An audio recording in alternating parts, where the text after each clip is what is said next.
always develops the same way. So the trigger, it really doesn't matter. So people think, oh, I've got insomnia because I've got anxiety or depression, PTSD, I'm going through the menopause. But insomnia, it's worry, it's stress driven, it's the brain learning a new pattern of sleep. There's so little information out there, they think, well, I've got to eat kiwi fruit before bed because I heard that it contains serotonin, which then converts to melatonin, so I've got to have that before bed. I've got to have warm baths before bed, and I can't drink caffeine after 3 p.m. and I can't exercise before bed, and I can't eat late in a restaurant, I can't stay in a hotel.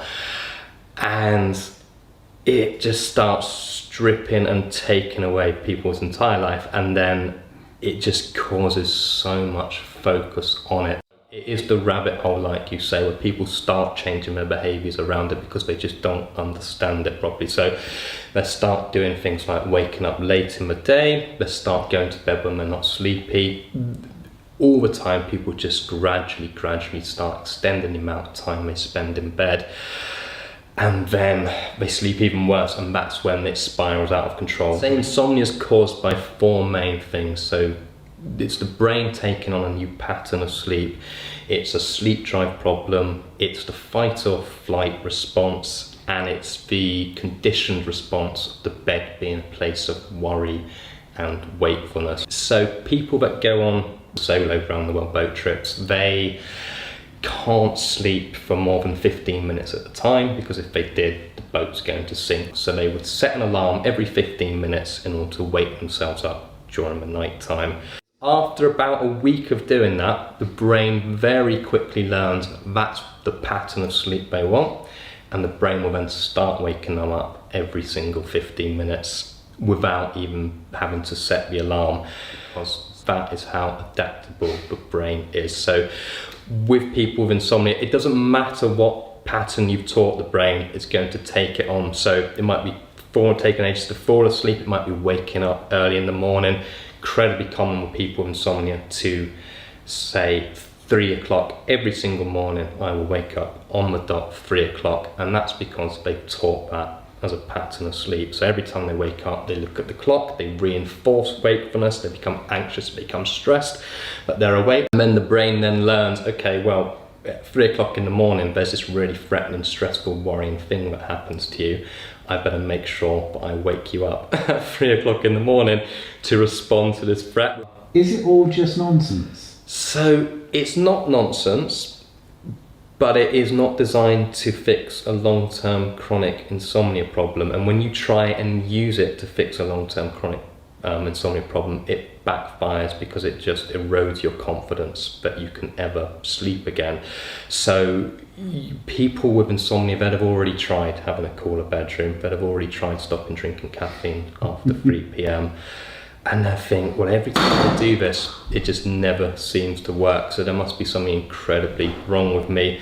When you understand the sleep drive, you sort of understand why setting yourself a fixed bedtime is complete nonsense, because if you're not feeling sleepy, there's no evidence to say that just by lying down in a dark room, you're going to magically fall asleep. People with insomnia never feel sleepy. There's a couple of reasons behind that. Is it damaging to know that, well, actually, you should be getting 8? Yes. And if you don't, well, what's going to happen to you?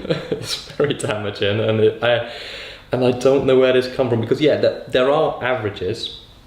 So there's an average, and I don't even like to say what the average, because average doesn't mean anything, because like you said with the shoe size, 8.5 for men is the average shoe size, and if everyone tried to squeeze themselves into an 8.5, some people are going to have massive clown feet, and some people are going to be hobbling because their feet aren't going to fit in the shoes. The most important piece of advice I can give. And it's ridiculously simplistic, yeah. Mm-hmm. but you would never think of it, because if you are not sleeping well, mm-hmm. you don't want to get up when the alarm goes, because you've probably just gone to sleep. Yeah. You want to stay in bed for another 4 or 5 hours. And so that's the trick. It's about, when I'm working with people, shifting that focus away from trying to get as much sleep as they possibly can in the short term to creating new behaviours and habits in order to sleep well over the long term, and on also tackling the anxiety, stress and worry around sleep as well. But that's where you want to shift your focus to getting good sleep quality rather than sleep quantity. The quantity will come once you fix your sleep quality, but to get better sleep quality, the less time you spend in bed, the better you will sleep, which is incredibly counterintuitive. And so I've helped clients that have had it for decades, and within, you know, a few months, People are better. yeah. And I'm not talking slightly better. It's once you've built that pattern of sleep, once you've dealt with the anxiety, stress and worry around it, then you go on to sleep like a normal sleeper, which is lovely when you get to that stage.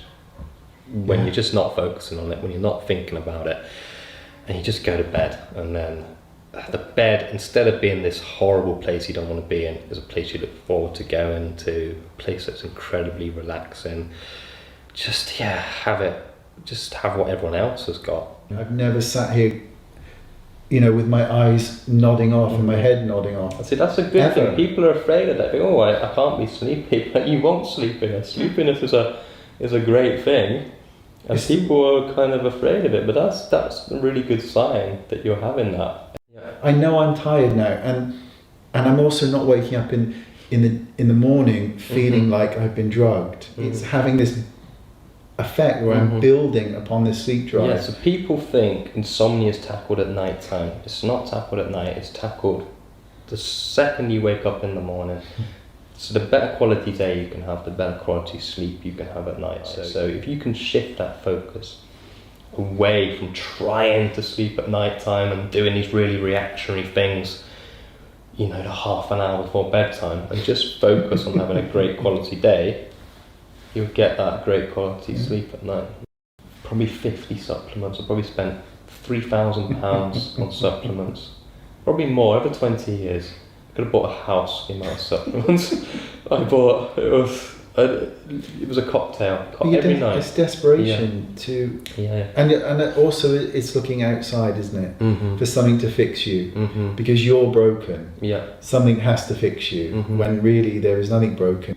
So I don't want to say that I overcame this within 10 days or anything like that, but I started to sleep normally very quickly after we started working together, and that was because the program for me was tailored towards me and my personality and what would work best for my brain.